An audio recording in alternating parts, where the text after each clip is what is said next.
Corona virus के infection से लेकर मरीज के मर जाने तक क्या कैसे स्टेजेस आती हैं, वो सारी की सारी स्टेजेस मैं आपसे डिस्कस कर रहा हूं। मगर एक चेतावनी है साथ में, या तो पूरा वीडियो देखें या इस वीडियो को यहीं छोड़ दें। आधी जानकारी आपके लिए घातक होगी, फिर दूसरों को आप गलत जानकारी देंगे।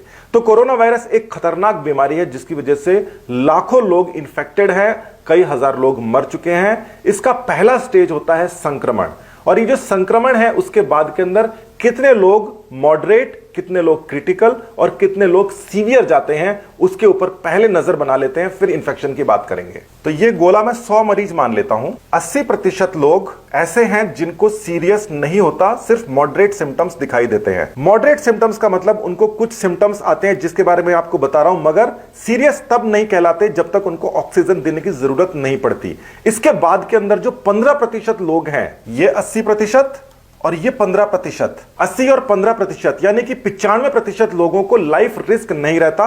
वो माइल्ड या मॉडरेट सिम्टम्स के साथ ही दिखाई देते हैं, जल्दी ही ठीक हो जाते हैं। अब जो ये 5% लोग बच गए हैं, जिसको मैं लाल से डिनोट कर रहा हूं, ये 5% लोग ही केवल सीरियस हो जाते हैं। 100 में से 5 लोग ही जो पॉजिटिव पाए जाते हैं, उनके ऊपर लाइफ रिस्क रहता है। पहला दिन हम मानते हैं जब इन्फेक्शन होता है, किसी भी प्रकार से मरीज को इन्फेक्शन हो जाता है, यानी कि उसकी नाक या मुंह या आंखों के जरिए वो जो वायरस है वो अंदर पहुंच जाता है और अपना काम शुरू करता है, यानी कि डे 1। तो ये जो सिम्टम्स हैं ये दिखाई देंगे आपको फ्लू, जुखाम के एक ऐसे सिम्टम्स जो कि सामान्यतः होने वाली जुखाम से कुछ अलग हैं। आपको पता पड़ रहा है उन सिम्टम्स के बारे में। तो डे 1 के ऊपर हो रहा है आपको इन्फेक्शन, और सिम्टम्स आने में कम से कम आपको 3 से 4 दिन लग जाते हैं, यानी कि इस इन्फेक्शन से और सिम्टम्स आने के अंदर डे 5 लग जाएगा आपको। कुछ लोगों में दूसरे दिन भी इन्फेक्शन के सिम्टम्स आ जाते हैं, कुछ लोगों को 4-5 दिन लगते हैं, कुछ लोगों को इससे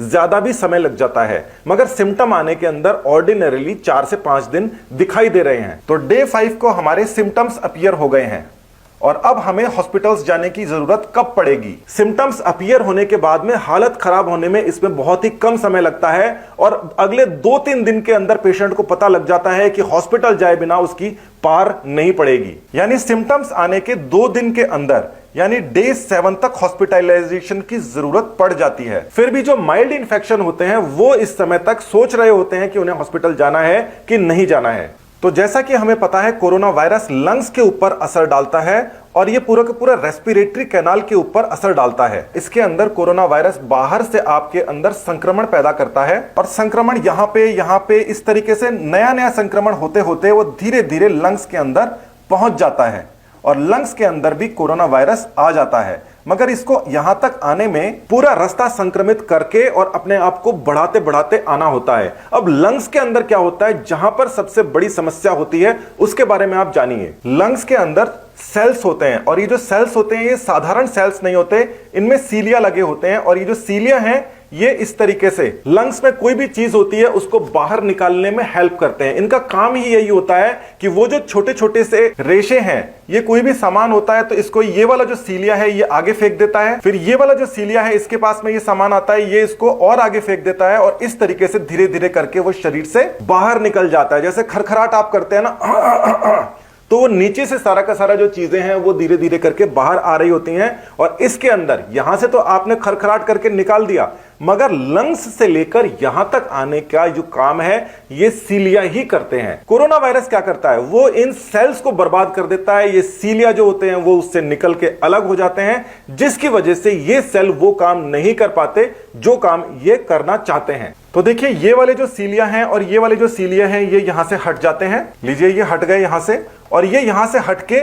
यहां पे आ जाते हैं, मतलब ये यहां से निकल के और बाहर चले गए। अब ये जो सेल हैं, इन सेल्स के ऊपर कुछ भी सीलिया नहीं है, और ये अब बिना काम के हो गए हैं। यानी कि वो जो सेल हैं जो कि सीलिया के फंक्शन, यानी कि सीलिया झाड़ू की तरह होता है, इस तरीके से सामान को आगे फेंक रहा होता है, वो काम ही नहीं कर पा रहे जिस काम के लिए वो हैं। तो वहां पर सारी की सारी चीजें इकट्ठी होनी शुरू होती है। तो यहां पर ये देखिए, ये सामान जो है वो यहां पर इकट्ठा होना शुरू हो रहा है, जो कहीं जा नहीं पा रहा, और धीरे धीरे ये जो बाकी जो सेल्स हैं ये भी संक्रमित होते जा रहे हैं। ये सब इन्फेक्शन की वजह से होता है, और इन्फेक्शन हर जगह फैल जाता है। लीजिए, हम यहां पर थोड़ा इन्फेक्शन दिखाने की कोशिश करते हैं कि ये जो इन्फेक्शन है ये हर जगह फैल गया है, जिसकी वजह से ये जो परत है ये परत मोटी होती जा रही है, लंग्स की परत मोटी हो जाती है और साथ ही के अंदर वो जो कचरा है उसके अंदर फंस गया, उसको साफ नहीं कर पाती तो कचरा वहां पे जमा होने लग जाता है। तो कोरोना वायरस ने देखिए क्या कर दिया है, उसने आधे से ज्यादा जो लंग्स हैं इसके अंदर किसी तरीके से इन्फेक्शन करके और ये इन्फेक्ट कर दिया है और ये अब मोटे होते जा रहे हैं। और क्योंकि इसके अंदर जो लंग्स के अंदर जो कचरा है वो यहां से नली से होते हुए बाहर खरखराट करके नहीं निकाल पा रहे हैं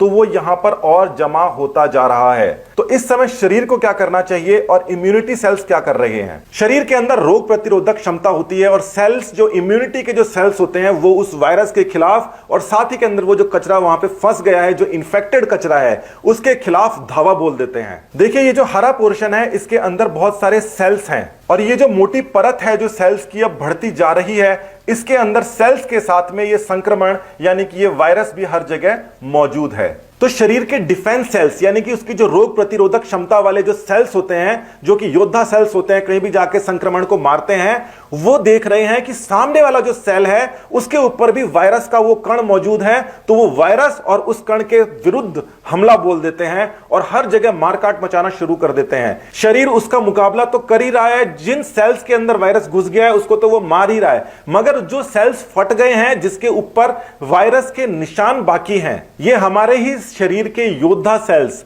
उनके ऊपर देखते हैं कि इसके ऊपर वायरस के सिम्टम है और उसके साथ में भी मारकाट मचा देते हैं।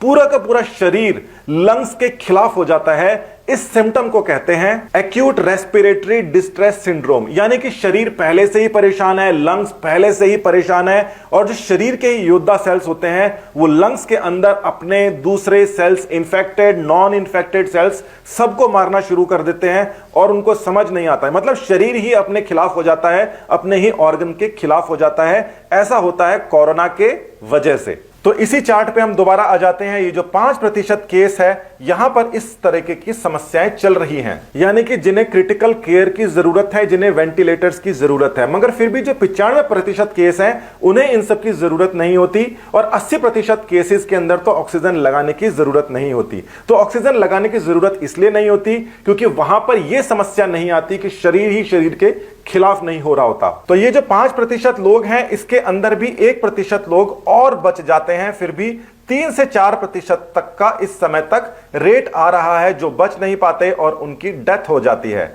फिर भी ये आंकड़ा अगर आप देखें तो 100 से जाकर और 3 के ऊपर जाकर अटकता है, यानी 100 में से 80% केस तो 1-2 दिन के अंदर हॉस्पिटलाइजेशन होने के बाद में ठीक हो जाते हैं, जिनको डॉक्टर्स केयर मिल जाती है, जिनको खान पान हल्का फुल्का रखते हैं और भी कई सारी चीजों को देखते हैं। उसके अलावा भी 15% जो लोग हैं उनको इंटेंसिव केयर देने के बाद में वो भी ठीक हो जाते हैं और उसके अलावा भी क्रिटिकल केयर के अंदर हैं, उसमें से भी काफी सारे ऐसे मरीज हैं जिन्हें डॉक्टर मौत के मुंह से निकाल लाते हैं। ये सारी समस्याएं डे 7 से लेकर और डे 14 तक हो जाती हैं, यानी कि बहुत ही फटाफट हो जाता है और डे 14 के अंदर 3% तक जो मरीज हैं वो बच नहीं पाते और वो खत्म हो जाते हैं, मगर साथ ही 97% तक बच जाते हैं और जिसमें से कुछ तो डिस्चार्ज भी हो जाते हैं और बाकियों को इलाज चल रहा होता है। अब 80% को तो परेशान होने की जरूरत नहीं है, हालांकि उनका शरीर बहुत ही बड़ी परेशानी में है, मगर फिर भी मरने से वो बेटर है।